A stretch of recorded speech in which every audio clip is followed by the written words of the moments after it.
I'm going to tell you about something that happened this past Thursday, and I need you to think about where in the world you think this took place. A young woman was giving a speech about women's rights and women's subjugation. She was then chased down by an angry mob of religious zealots who punched her twice, assaulted her, insulted her, and then made her have to lock herself up in a room for 3 hours while they were outside chanting insults and not letting her leave. Now, if you think this was anywhere in the world except the United States, you'd be wrong. This happened at San Francisco State University to Riley Gaines, who is a former collegiate swimmer who used to swim for the University of Kentucky.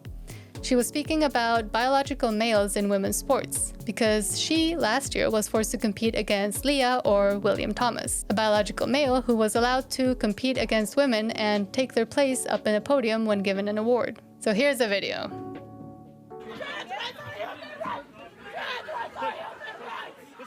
So that's Riley being escorted out by police. She's in the blue with the ponytail. I'm good.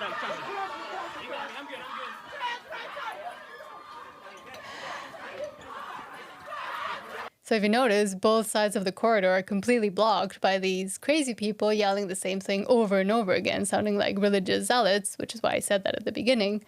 And I don't even think they know what they're really chanting or talking about. Trans women are women. No, trans women are trans women. That's why the trans is in there. I'm coming. Still chanting the same thing. I'm good.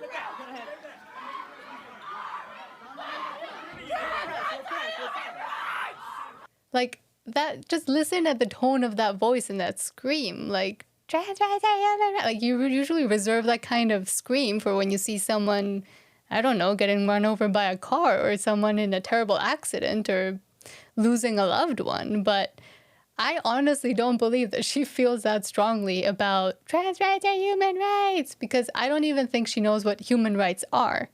I mean, a lot of Riley's human rights are being violated here, but I honestly don't see what human rights are being violated for trans people and what rights they don't have. I think they have more rights than normal people do, or non-trans people do.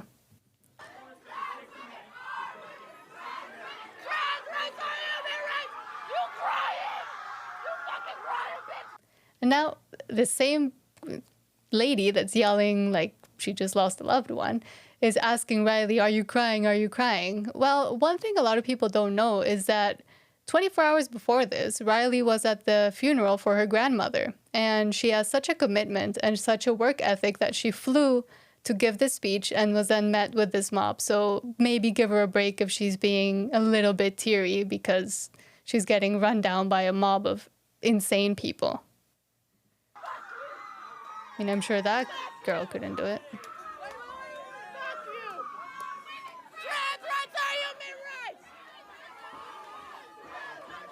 And I need to pause here and just look at the people that are there. If you have eyes and common sense, you can see that most of them are women or girls because they're not behaving like women, and some few gay men. That's it. And that's because universities and this whole ideology is taking advantage of the empathetic nature of women who then want to protect and take care of whoever the authority tells them to. So that's why they get so riled up, because they think that it is their duty to protect trans people, even though they don't really need protection anymore, and they're actually taking away protections from women like Riley. They honestly have no idea what they're chanting anymore. Bye, bitch! You're dressed like a communist. And then there's one saying, you're dressed like a communist. Like, no, you're dressed like a communist because nowadays it's very easy to identify what a communist looks like. They're wearing ugly clothes, they don't take care of themselves, they're on either end of the BMI spectrum, never on a healthy weight. I'm sorry, but I have to say it like that because it's true. And then they always have dyed hair. It's either purple or blue or some other insane color. That's how you nowadays identify a communist. So no, young lady, you're dressed as a communist and you're acting like an insane lunatic. And still wearing masks. And that's because they have to hide their faces. Again, with the chanting, the chanting.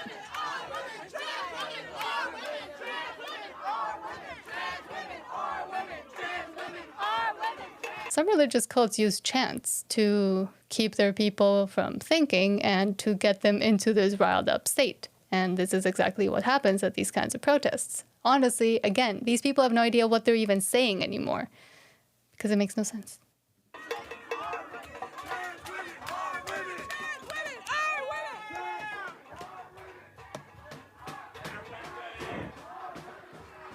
Now this person's having to run away to capture some of the other insane people coming in.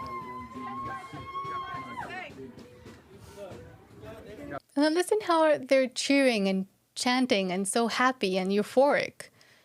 They're acting like children. And I see some adults there. I mean, the police there are adults, even if they're campus police. I mean, they could do something. Why is nobody stepping in and saying, stop acting like this? It's not like they're even high schoolers. They're supposed to be in university. A few years ago, this would have been considered completely out of line and administrators would have stepped in. But universities have been completely captured, and now the whole administration is on board with this and cheering them on and letting them behave like this. And honestly, when they become more adults, even though I don't think they ever will, they'll go out into the world and keep behaving like this. And this is because all the other institutions and corporations have also been captured. So this behavior is never going to stop until some common sense, rational people step in and say, hey, stop it. You can't behave like this. Honestly, I think a really good strategy for anybody going to speak on campus or to these kinds of protests is to bring a shatterproof mirror and just show the people what they look like. And if they're the true psychopaths that I think they are, they won't really care. But if there's an ounce of recognition and of understanding in them, they'll see how they're behaving and how absolutely ridiculous they look. And then they think that the right, and that, for example, Riley is going to be acting this way, and they've been told that she's a terrible person and a danger, and that they're under threat and they're victims. And this is why they feel entitled to behave like this. But they're not. They're being protected by every single part of the system, as they call it. So bring a mirror and show them what they really look like. Because, oh, and another thing, these same students, after, actually demanded that the videos be taken down because it made them look bad. So they do recognize in some part of their drug-addled brain, because they're all on antidepressants, some part of them does recognize that they look insane and that they don't look like they should, and that someone might think that they were not properly educated, even though they're at a goddamn university. So there is an ounce of them that thinks that this is a bad thing. And now they're demanding, because they feel like they're entitled to, for the videos to be taken down. And no, we need to expose these people for what they really look like. And it's a tiny percentage of the population, but we're letting every single institution, every single part of our lives be run by the lunatics in the asylum, as Riley put it. That was a little bit. Nah, that's it. So why are we letting these people behave in this way? Because, and I think it's coming from the whole anti-bullying thing, part of it at least. Because adults and people in their lives, their parents, their teachers, became so scared of saying anything bad to students because they were depressed or anxious and they were on medications and nobody could ever feel bad for a day or sad for a day because they need to be happy 24/7. They've actually numbed their whole emotional response and their self-regulatory systems of how they respond to regular emotions. They have no emotions because they don't know what they are anymore. All of these adults in their lives have been so scared of saying anything bad to them because of the whole anti-bullying campaigns and how harmful bullying is, which it is, but you should be able to discipline a person. And these people clearly have never been disciplined properly in their lives. And discipline is important because it creates structure and it helps a child or a teenager or a young adult know what is allowed and what isn't. If they're allowed to do anything, then they will, and they'll never mature to the point where they can understand why certain things are good and bad and why people will have certain reactions to them. And then they're surprised when a large portion of the population actually thinks that this is not a good look for them or for the university, and that they're insane, especially if they keep saying that they're under attack when they're the ones that are creating the attacks. And it's clearly visible to anyone who has a brain in their heads. If the lack of discipline wasn't enough, the university finally came out with a statement, and it wasn't in support of Riley, and it wasn't telling their students that what they did was not appropriate behavior for a college campus. No, it's right here. The Dean of Students says, "Let me begin by saying clearly, the trans community is welcome and belongs at San Francisco State University."